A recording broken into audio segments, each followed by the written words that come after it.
Dramatic video captures a scene of chaos. You've got this trail of people coming away from the aeroplane. It was raw, unedited. A crash survivor records the desperate escape from the wreckage of Garuda Flight 200.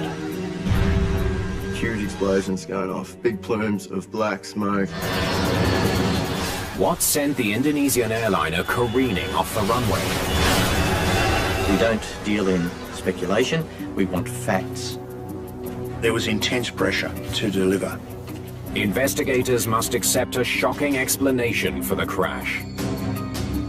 It's very hard to understand. Go around, Captain. Go around. I never heard anything like this.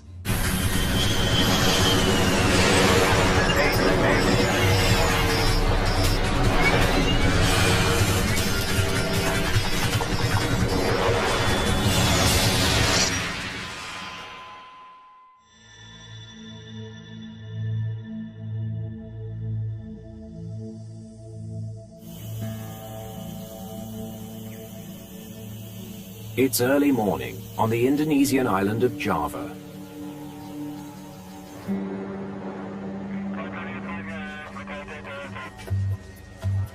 Garuda 200 cleared for descent, runway 09er. Surface wind is calm, visibility is 8 kilometers. A Boeing 737 flies high overhead. Copy that, runway 09er. Wind's calm, visibility 8 kilometers. 27,000 feet. 27,000. The crew of Garuda Flight 200 is getting ready to land. All right, you can go ahead and proceed with the landing checklist. Landing lights on. Approach frequencies check. Indonesia is made up of 18,300 islands, so air travel is incredibly important. Garuda is critical to the aviation infrastructure. Fasten seatbelt light is on.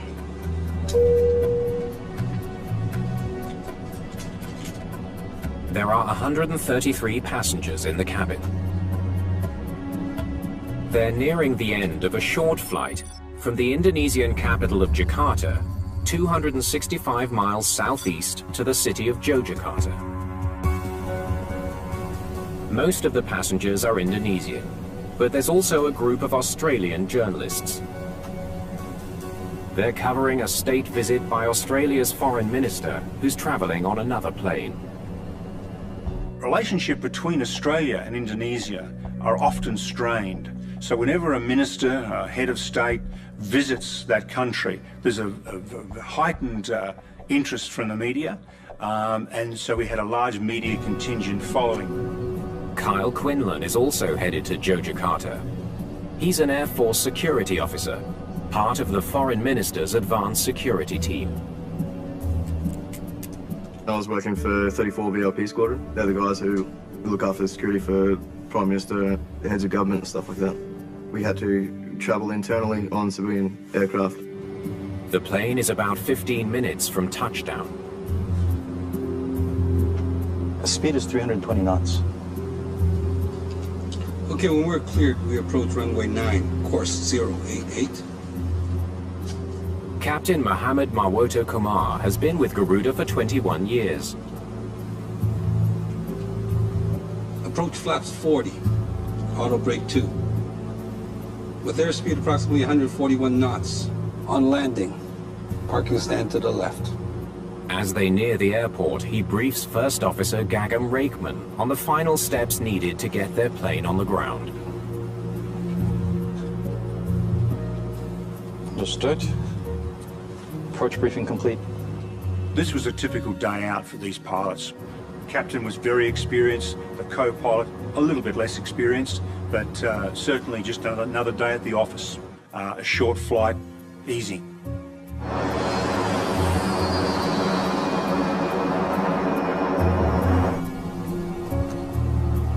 Enough slack and it's time to get back at it. Yes, sir. No life like it. For Quinlan, the flight's been a welcome break from a hectic schedule. We just come off a 16-hour shift the night before, We had probably about 3 hours sleep, and so it was kick back and just like relax and just enjoy this time before we get on the ground and before we have to work.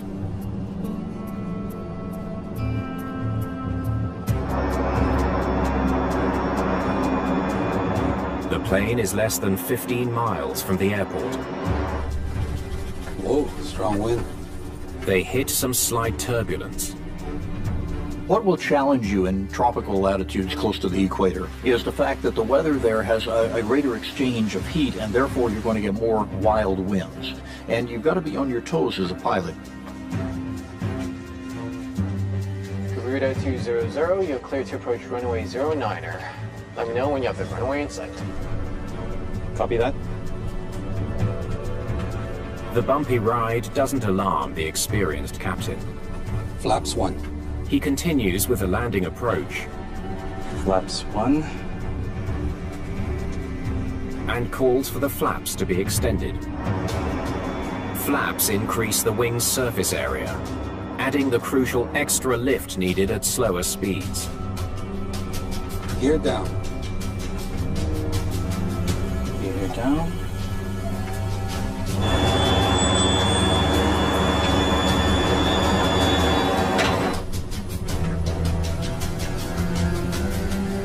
They're now less than 3,000 feet above the runway. Flaps 15. You're in this position of taking this big bird and putting it into a slow enough airspeed with enough configuration on flaps and landing gear and so on that you're a little bit vulnerable.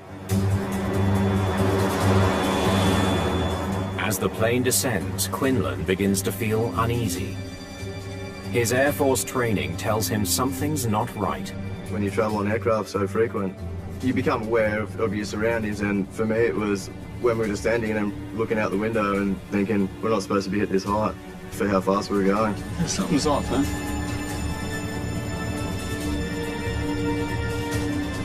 Clear to land, 2 miles out. Quinlan can't shake the feeling the plane's dropping too fast. When I realized something really bad was going to happen, I turned to my boss and I said, Going in. Okay then.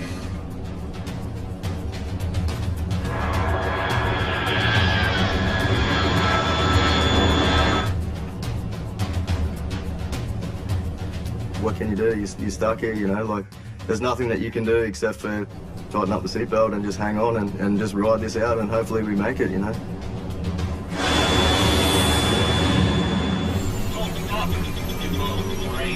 Whoa, go around, Captain. Go around.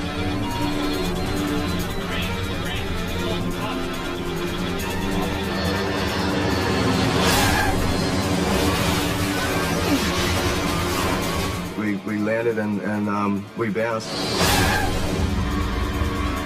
It's chaos as the plane bounces a second time. And I just remember thinking, just hang on, like, hang on.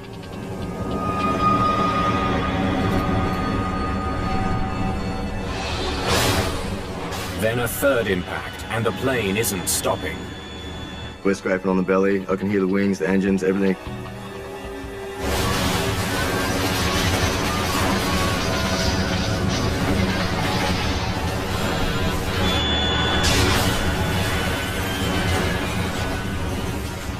And probably the biggest impact I've ever had in my life was when we hit that embankment.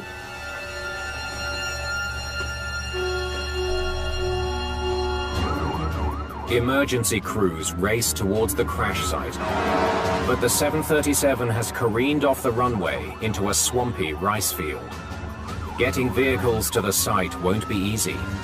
When you've got a crash that occurs in the middle of an airport where there's plenty of access, it's one thing. But when it's out off the airport side, in this particular case in a rice paddy, very limited access, it gets almost exponentially more difficult.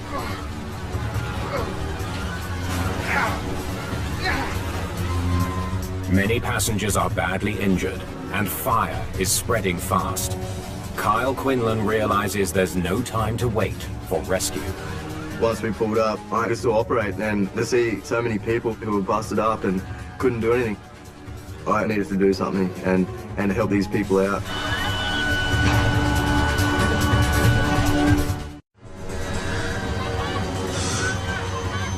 Inside the burning fuselage of Garuda Flight 200, Kyle Quinlan struggles to get out.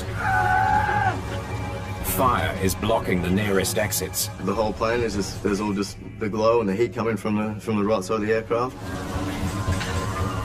If the fuel tanks ignite, the plane could explode. But firefighters can't reach the crash.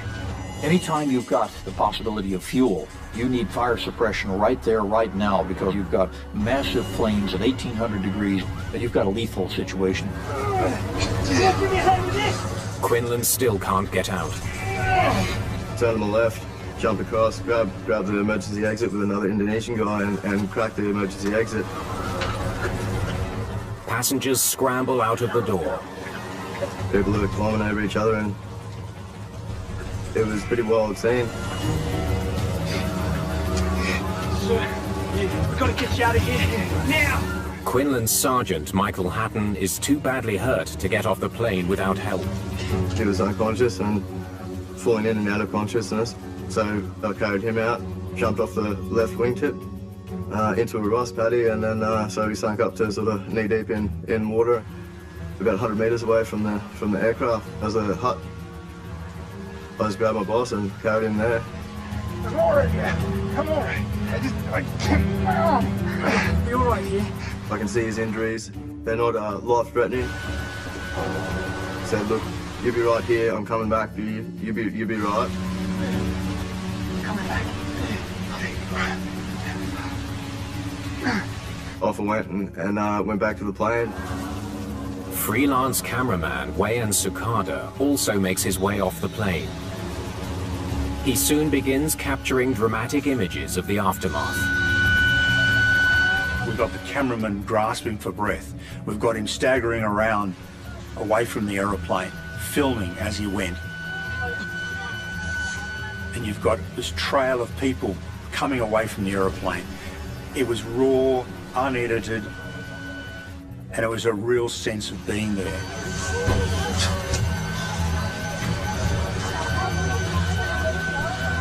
The fire and the intensity, it was massive, you know, like this thing was huge explosions going off, big plumes of black smoke. Just how the aircraft was burning, it was just phenomenal. Like, I've never seen anything like it. Back on board the plane, Quinlan helps more passengers escape a cabin that's fast becoming an inferno. A lot of people are not in a condition to be able to do anything, so I'm in a condition where I can assist. I'm going to assist. I'm going to do the best I can and help, you know. The scene was one of chaos. On one hand, you've got lots of officials not knowing what to do. On the other side, you've got passengers almost looking after themselves and rescuing each other, coming away from the wreck. You've got emergency services who can't get to the aeroplane because of the terrain, because of the ditches and the rice paddies.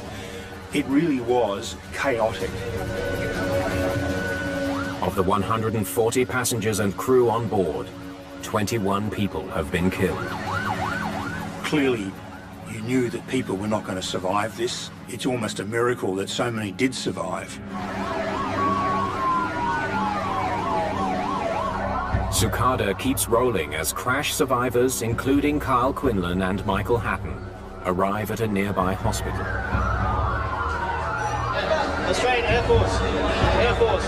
There was the stretchers and everyone over the floor, you know, and it was just a big shock to me.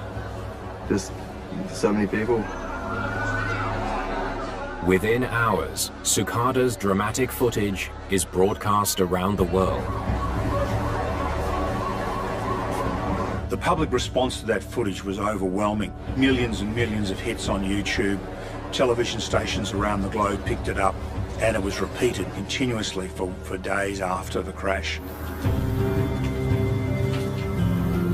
At the crash site, investigators from Indonesia's National Transportation Safety Committee, or NTSC, face the enormous task of piecing together what went wrong.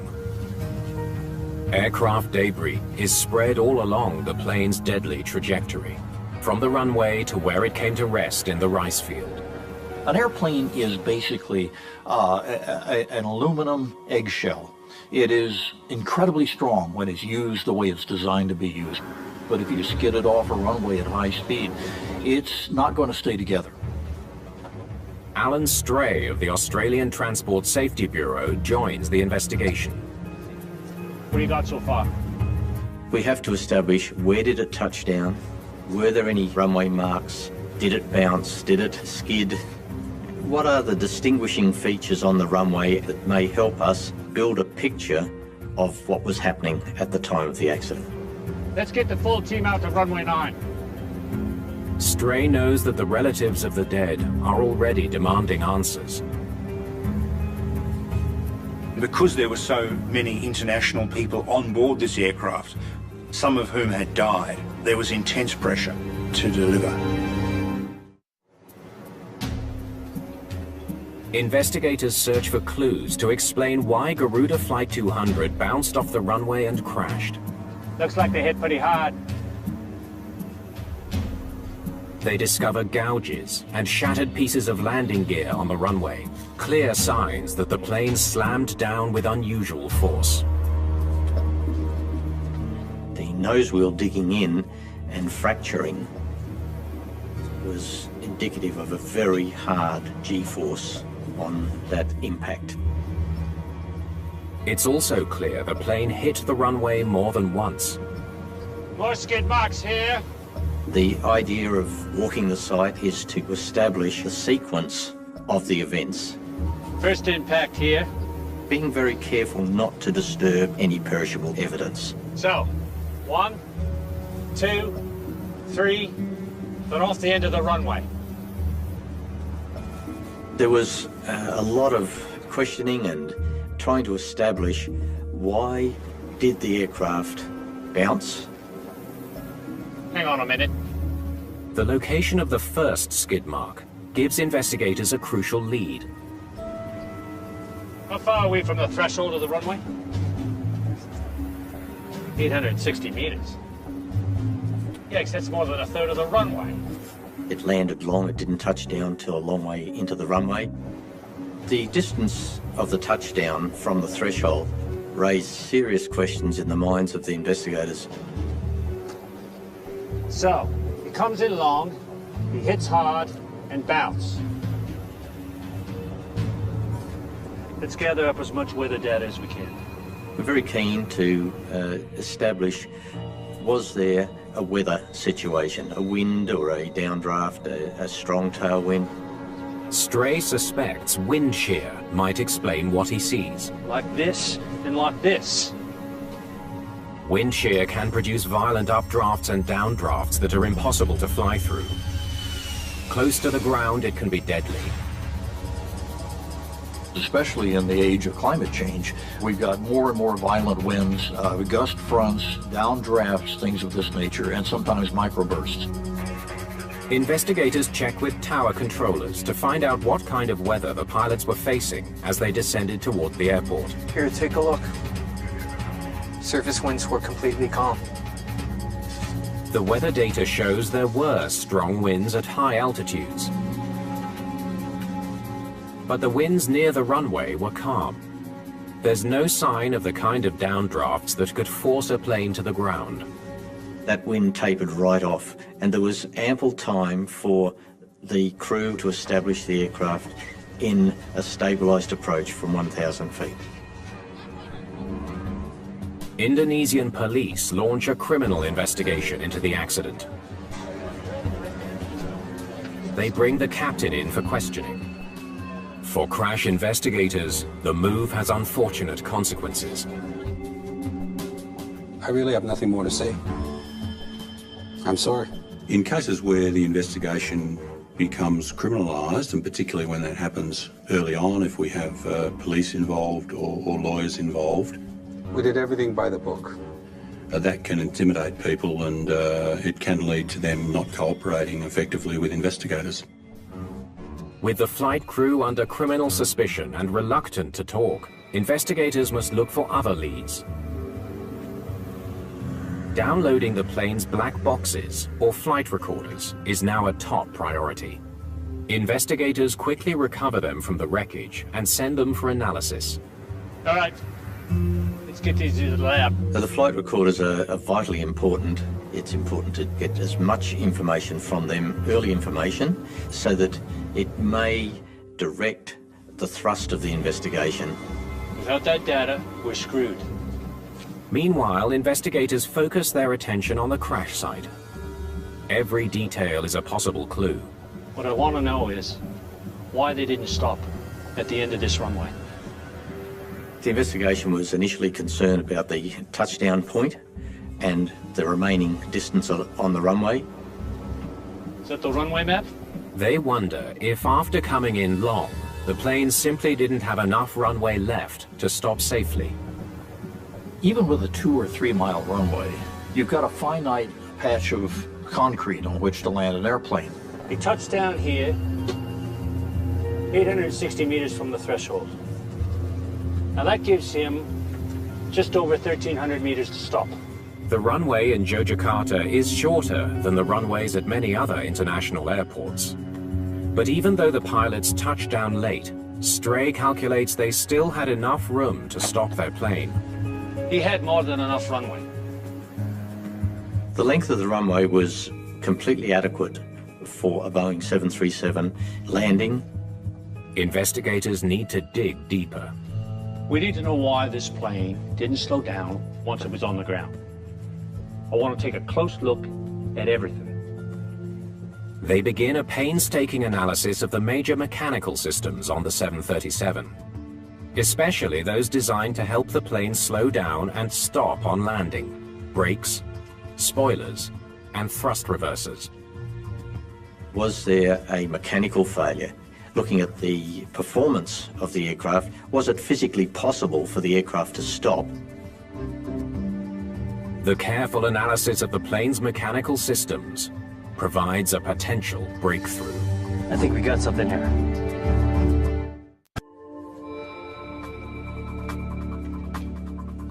A review of the maintenance log for Garuda Flight 200 turns up an intriguing lead. There had been a write-up on a couple of occasions of thrust reverser failure, on one thrust reverser. The thrust reversers redirect the jet's engine exhaust forward to help the plane slow down on the runway. You've got to remember, it's not just a matter of kissing the wheels onto the ground, it's a matter of dissipating a tremendous amount of energy, a tremendous amount of kinetic energy. How do you do that? Well, you do it with the friction between the tires and the runway, hopefully using anti-skid. You do it with reverse thrust. We don't stop it! Don't thrust reverser! Investigators wonder if a malfunctioning thrust reverser explains why the crew couldn't stop before they ran out of runway. Full brake! At the end of the day, you still have to dissipate all that energy, and if you don't have enough room to do it, you're off the end.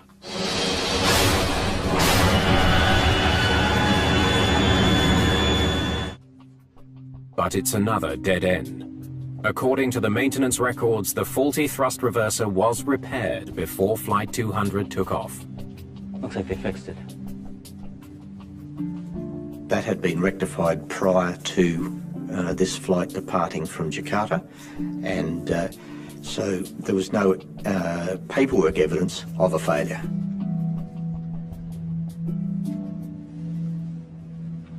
Investigators are going to need another lead.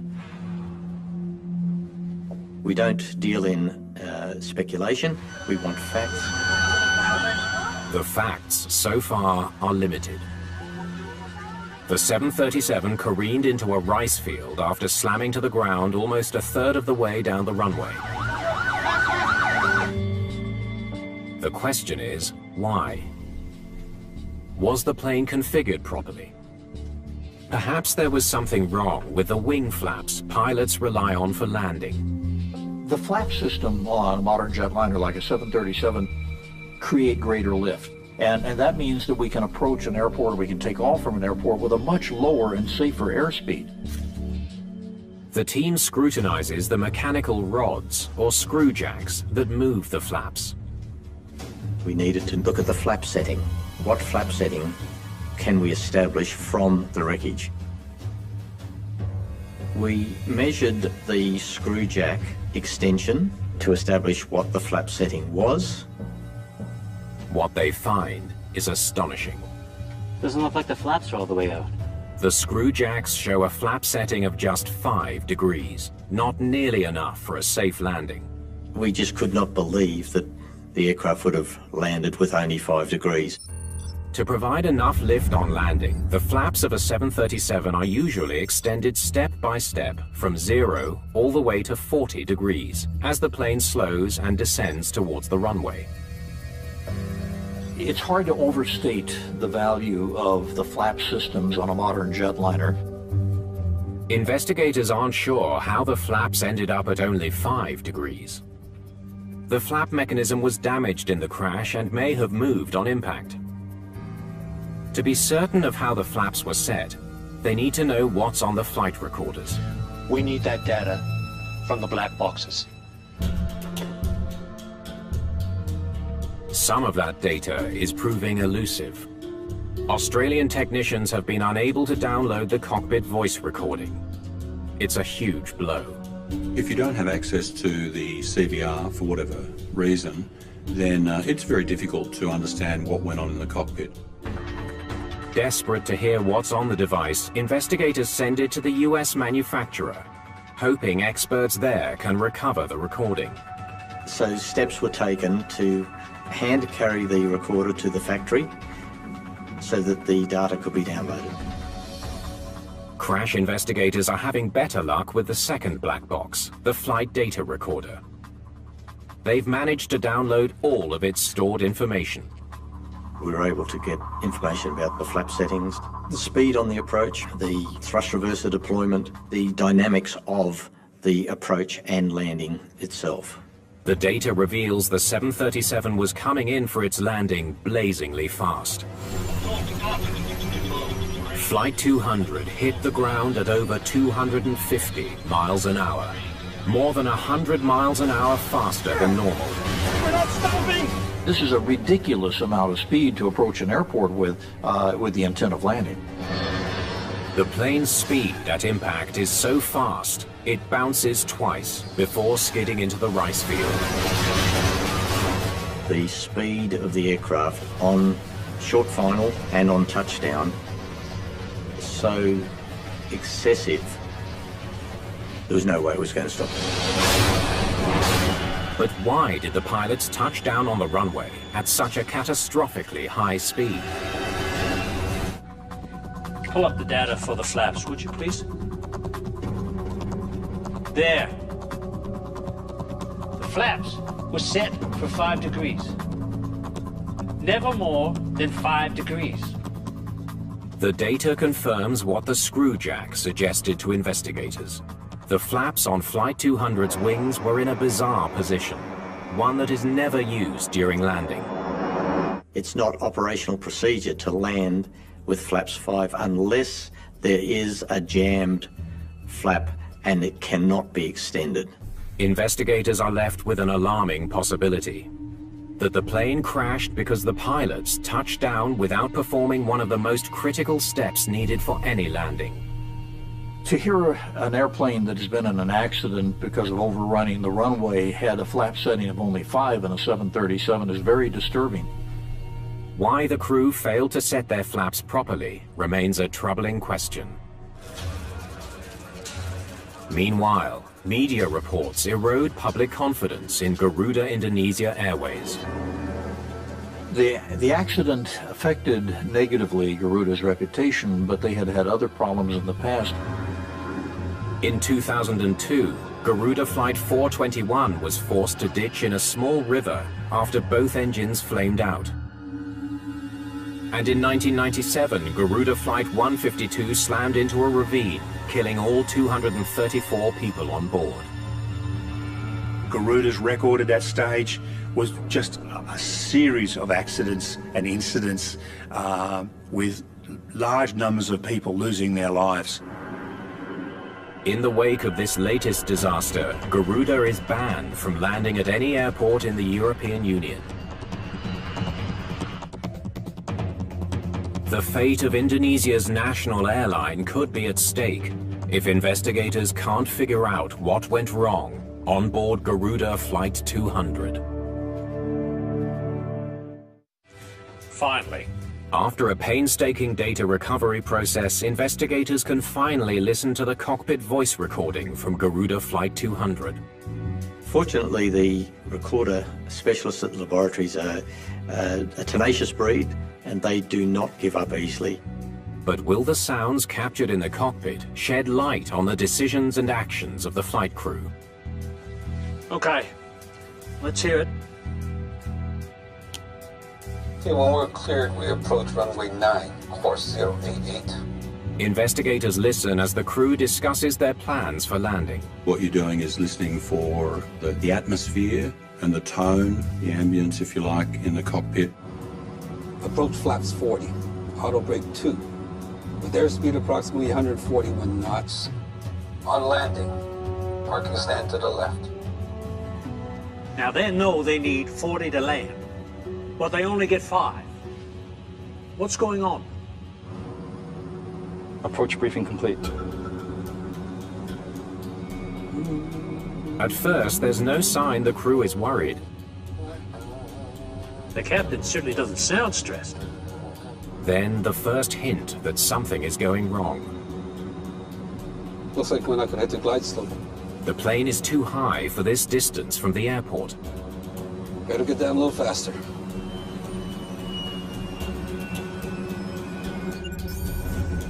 To land smoothly, planes need to lose enough speed and altitude to descend gradually and meet the runway at a shallow angle. Flight 200 is much too high. Okay, he's a bit behind, but it shouldn't be a problem yet. Stray compares the descent of Flight 200 with the flight path they should have been flying. It is not unusual to be a little behind in terms of slowing down, and especially in terms of descending. And sometimes you find yourself high and fast, and you've got to make a decision. He definitely has some work to do if he hopes to get on track. Check speed, flaps 15. Flaps 5. Captain is calling for flaps 15. Why is he saying flaps 5? Flaps 15. Something is very wrong in this cockpit. Check speed, flaps 15. The captain repeatedly tells the first officer to increase the flaps to 15 degrees. But the first officer never moves them past 5 degrees. Flaps 15.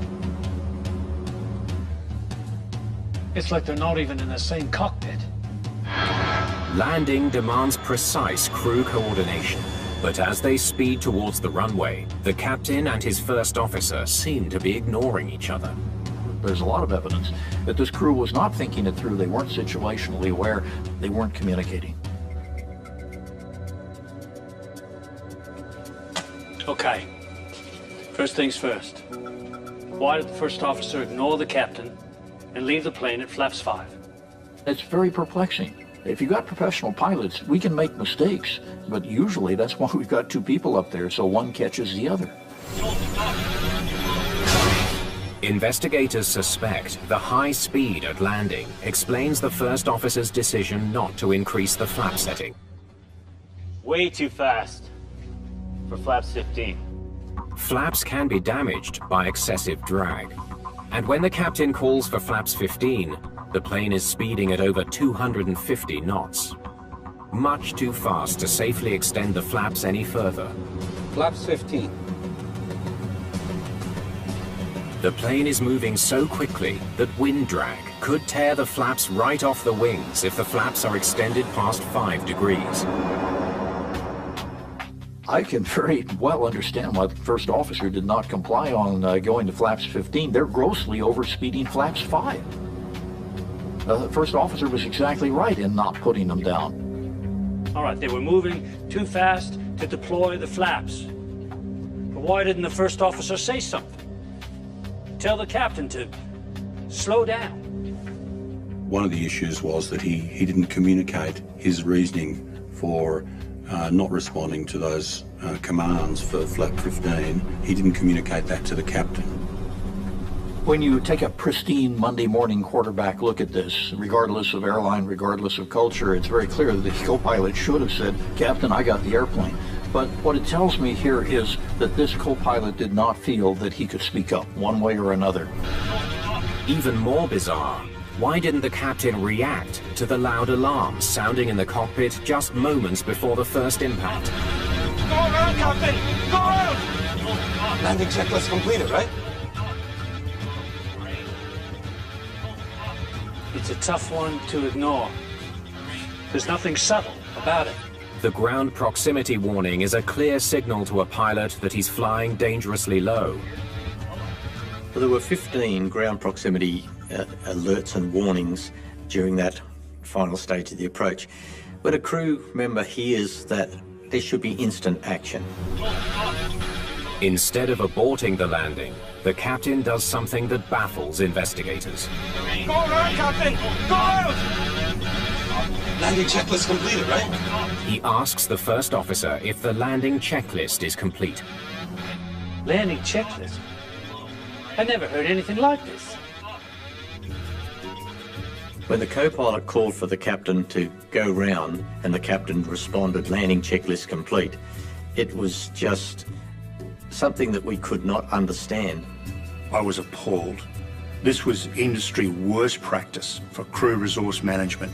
A pilot ignoring 15 warnings, ignoring 2 pleas by a co-pilot to go around, and landing 79 knots too fast. This was atrocious. For investigators, the question remains, why did the crew continue with a landing that was clearly heading for disaster? Personnel files reveal both Garuda pilots are fully licensed and certified. The captain in particular has many years of experience. But his dangerously fast landing attempt and the poor communication in the cockpit lead investigators to question the quality of the crew's training. So there was a much deeper look at what training had been provided to the crew. Weak situational awareness and coordination. Poor communication. Unstabilized approaches. A review of training records for the entire airline uncovers a disturbing detail. This is not the first Garuda crew to have problems with a routine landing. We noted that in 2001 an analysis had been conducted and there was a number of instances of unstabilized approaches or fast approaches by crews. The finding shines new light on what happened in Yogyakarta. Investigators may finally be zeroing in on the cause of the Garuda 200 disaster.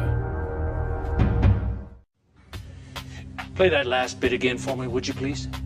Investigators believe Garuda's poor training record helps explain the deadly landing in Yogyakarta. High-quality training for pilots is absolutely critical, especially when they face a crisis. It's one of the few things that can help a pilot avoid a strange psychological phenomenon known as fixation. Fixation is when we are focused on completing a task to the exclusion of other things that may be going on around us. When you see people as egregiously ignoring all the warnings and the systems and the bells and the airspeed and everything else here, you've got people who are fixated. Nothing was getting through to this guy. Investigators theorize that the captain was so fixated on descending to the proper altitude that he didn't notice his speed. And even when the alarms sounded, he failed to realize that his plane was in grave danger. It's hard to imagine how somebody could get to that point, but we have a lot of flaws. And part of the flaw in the case of a pilot fixating on a runway is that he or she can blank out the rest of the advice, the ground proximity warning system, everything. Training helps combat fixation by reinforcing standard procedures designed to ensure pilots can break the spell and take in the information they need. Oh, go around, Captain. Go around.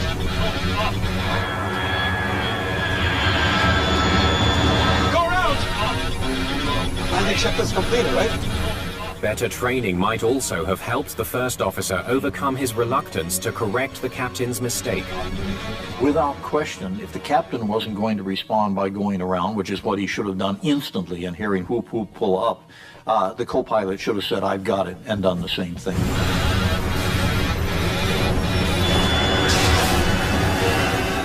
Digging further into the airline's operations, investigators discover another factor that could help explain the disastrous landing. Fuel efficiency incentive? Garuda recently introduced a policy that rewards pilots for saving fuel. In this case, it was a bonus that would be applied if people minimised the fuel that they used. Aborting a landing and going around burns more fuel. But the captain denies he was trying to save fuel at the expense of his passengers' safety. He did not at any time seek to excuse his actions by blaming the company's policy. We learned in the 80s that we had to get inside a pilot's head. We had to try to figure out what the state of mind was, whether he survived or not. In this particular case, the state of mind, it has to be so bizarre in terms of the fixation on getting this airplane on the ground that it's really hard to understand how any professional airman could get there. In 2008, Captain Marwoto Kumar faced charges and was found guilty of negligence. But the conviction was overturned on appeal when the Indonesian High Court ruled that prosecutors failed to convincingly prove their case. The public reaction was one of horror to this crash, particularly as the details came out about what the pilot had been doing. The fact that he had ignored 15 warnings. He'd ignored 2 pleas to go around by the co-pilot. He was approximately 80 knots too fast on touchdown. These elements just really portrayed this as a cowboy operation. In their final report, investigators urged the airline to scrap the fuel incentive policy. It's just not a good idea to introduce a scheme that may compromise safety in order to save costs. The report also calls for improved pilot training. We can't change their behaviour, it's already happened. What we can do is to try to change those conditions that influence their behaviour so that we can try to prevent this from happening again. In the aftermath of the Garuda 200 disaster, the airline overhauled its training and safety protocols. The European ban on Garuda was lifted 2 years after the crash, and today it is a safer airline than it has ever been. The impact this crash had on Garuda was a watershed. They completely went through the operations department, the flight department. They've changed everything about the airline. It went from a pariah in the industry to a well-respected airline today. But for the survivors of Garuda Airways Flight 200, difficult memories remain. It took me 3 days before it caught up with me. The adrenaline, everything in your body, everything was racing, and then yeah, we get back home and the dust settled sort of thing, and it just broke down in a heap. In recognition of his heroism, Quinlan is honoured with one of Australia's highest awards, the Bravery Medal. I was blessed that I can still walk. I can help people, and I just try to help people the best that I could. You always want to do more though. That's the thing. A lot of people lost their lives that day, and some amazing, remarkable people. They'll never be forgotten, but I hope never to see anything like that again, you know.